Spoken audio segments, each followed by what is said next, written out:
Hi, this is Suchadata, SST teacher, and now I am about to pick up the last chapter of class 8th history, that is chapter number 12, and the name of the chapter is India after Independence.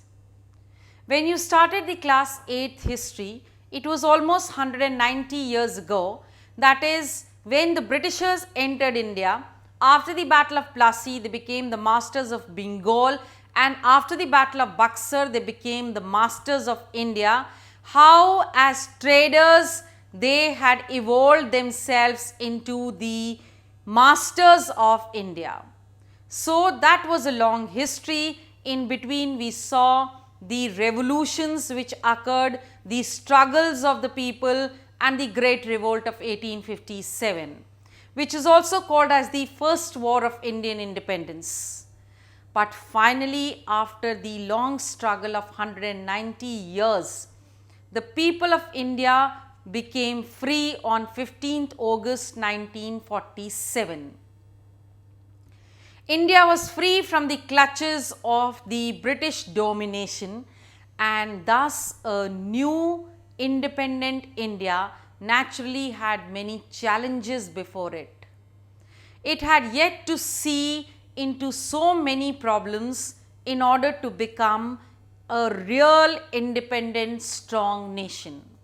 So let's look at few challenges which India faced at the eve of Indian independence. The first challenge was that since India got divided, partitioned into India and Pakistan, there were almost 8 million refugees who came from Pakistan to India.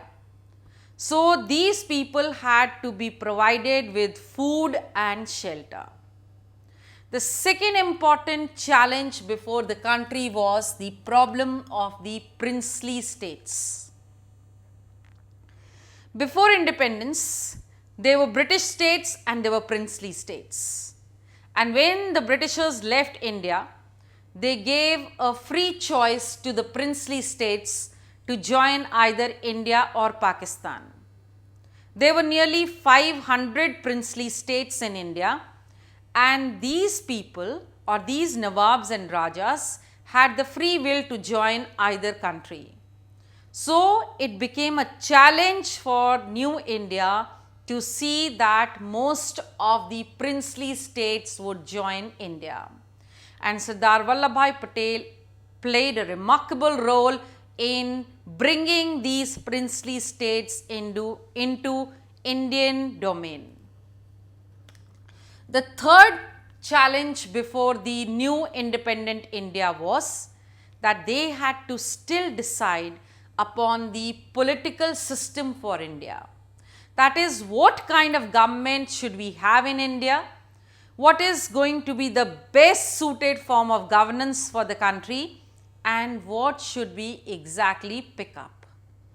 The next important challenge was that India had a huge population and there was no unity. There were divisions between the people based on caste, religion, and there were many conflicts on these issues. The next important challenge was the problem of languages.